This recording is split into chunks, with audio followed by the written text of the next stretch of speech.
Out as a fight turns deadly on the ocean-to-ocean bridge in Yuma Wednesday. Hear what witnesses had to say. Plus, looking to vote in the upcoming Arizona primary election? Well, you can do so starting today. We'll tell you how. And Border Patrol agents have been sued by the American Civil Liberties Union. Hear why. Today is Thursday, July 31st. Sunrise starts right now. Live from KYMA Studios, this is News 11 Sunrise, your #1 source for news in the Desert Southwest. Good morning, Desert Southwest. Thank you for joining us today. Today it's another Girls' Day. We like Girls' Days, right? I do. Right. But I mean, I miss Joey. We miss Joey too, and I'm sure you guys do as well, but he will join us a little bit later in the show. Right now, I'm going to go ahead and start you guys off with weather. Let's go ahead and look outside.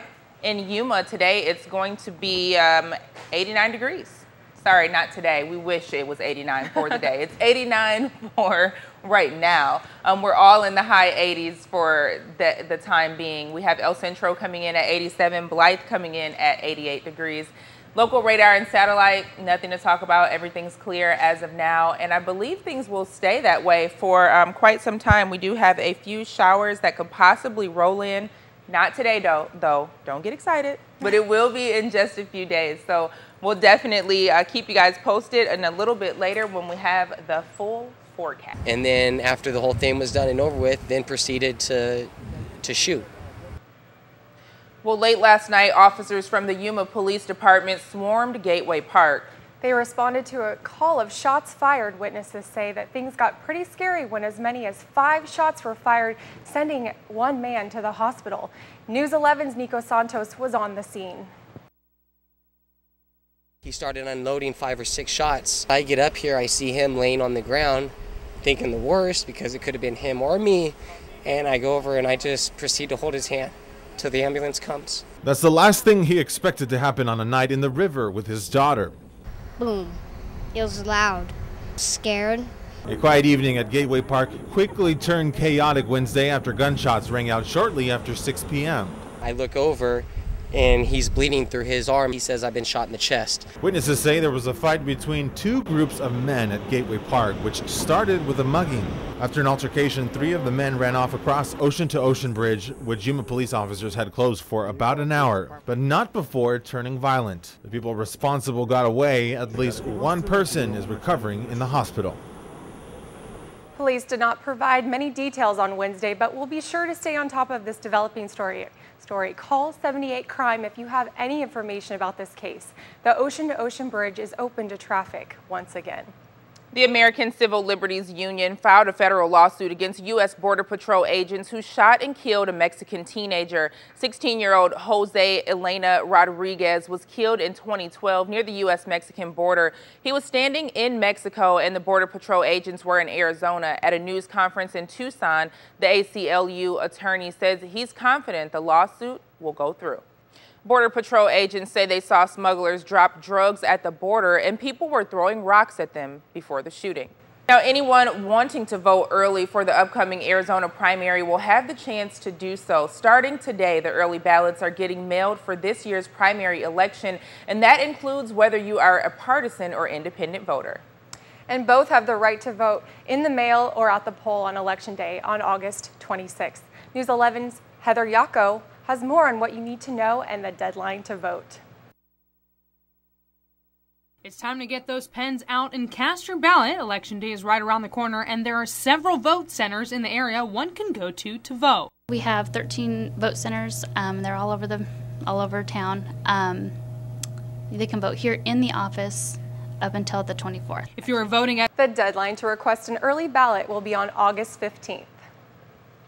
And a local officer with the Yuma Police Department spent more than a decade protecting the streets in the Desert Southwest. Now, officers at YPD and the Yuma community are giving back by organizing fundraisers to help Officer Tommy Polda with medical expenses as he fights cancer. Here's a look at how you can help in this Making a Difference report. Now, Officer Polda's family says he's home recovering from surgery and will continue a treatment course. For a list of fundraising events, visit our Facebook page at KYMA-TV. A disabled vet and project manager at Achieve Human Services has been honored for her service to people with disabilities. News 11 met with Holly Anderson yesterday, to learn how her grassroots advocacy efforts earned her a national award.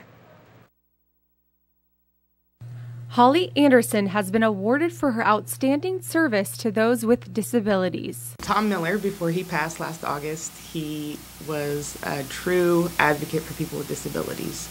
He was on the board of Source America, and he would go and talk to different legislators. He encouraged her greatly to advocate, how to speak, and he was just a pillar of strength for her. President and CEO of Achieve Human Services, Carol Carr, nominated Anderson for the Tom Miller Award. I'm very thankful that my hard work and dedication was noticed, and I was awarded for it. Molly Lang. Achieve Human Services helps people in the community find jobs. If you know someone looking for work, you can contact their wonderful staff at excelgroup.org.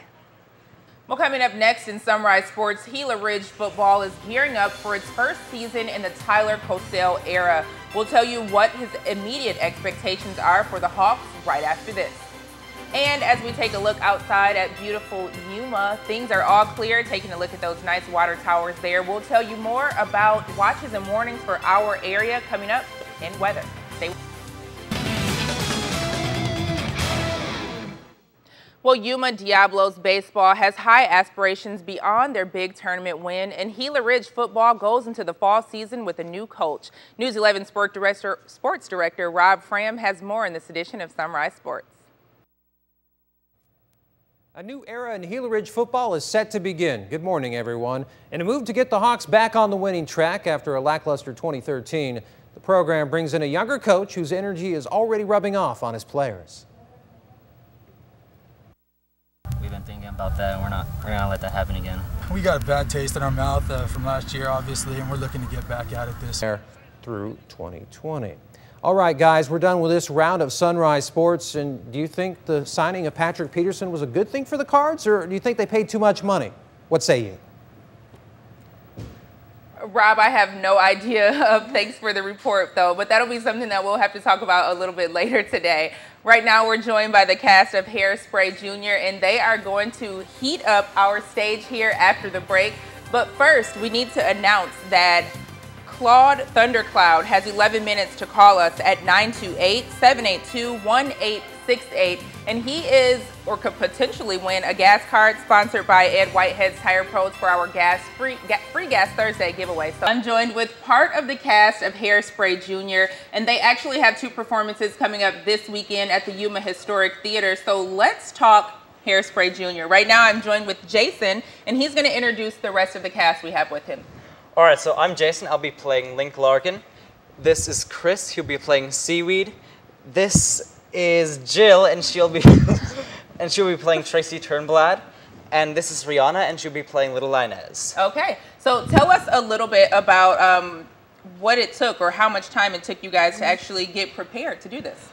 Well, it took us, how long did it take us? About a month. About a month, yeah. About a month? About a month. Okay, so what was practicing like? Did you have a long practice schedule? Since it was summertime, so they can work you guys a little bit harder in the summer. It was around from 9 to 2. It was a lot of work crammed in there, but we finally got everything done. Okay, and as far as singing, I know that, Jill, you guys are doing a lot of singing, the two of you, you and Jason. Tell me what kind of voice work, how you guys got ready for that. Just a lot of practice, really. Okay. All right. Question. What did you guys prepare for the show? Did you watch Hairspray or? Yeah, we watched it on the day of the auditions. Okay, cool. All right. So Hairspray is going to be this weekend. That's going to be Friday, August 1st.